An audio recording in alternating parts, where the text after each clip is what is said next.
Déclarer, payer ses impôts, c'est un devoir civique. Yeah. Mais ça reste compliqué pour le plus grand public. Yeah. Dans ce monde où tout est devenu numérique, la direction générale des impôts a décidé de changer les choses.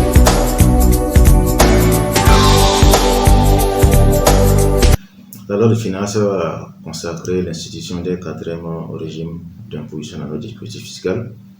Dorénavant, outre les trois régimes qui existaient, à savoir le régime de règles normales d'imposition, le régime de règles simplifiées d'imposition et la contribution des micro-entreprises, il faut ajouter le régime dit non déterminé. Ce régime dit non déterminé s'applique aux entités qui, au regard de leur statut, n'ont pas la qualification d'entreprise, contrairement aux trois autres régimes qui s'appliquent aux entreprises et pour lesquels le classement se fait en tenant compte du chiffre d'affaires. Quelles sont les entités qui relèvent du régime dit non déterminé? Il s'agit des associations, des ONG, des établissements publics, des projets et programmes.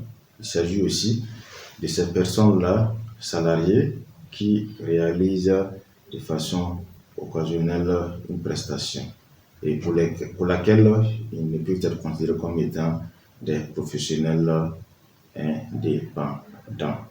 À l'occasion, la loi a institué également une retenue à la source libératoire applicable à ces personnes-là pour les affaires de nature commerciale qu'elles auront à réaliser. Le taux de la retenue est de 20%. Donc, c'est le taux de droit commun. Il est réduit à 10% lorsqu'il s'agit des personnes salariées qui réalisent de façon occasionnelle une activité pour laquelle elles ne peuvent être considérées comme étant des professionnels indépendants.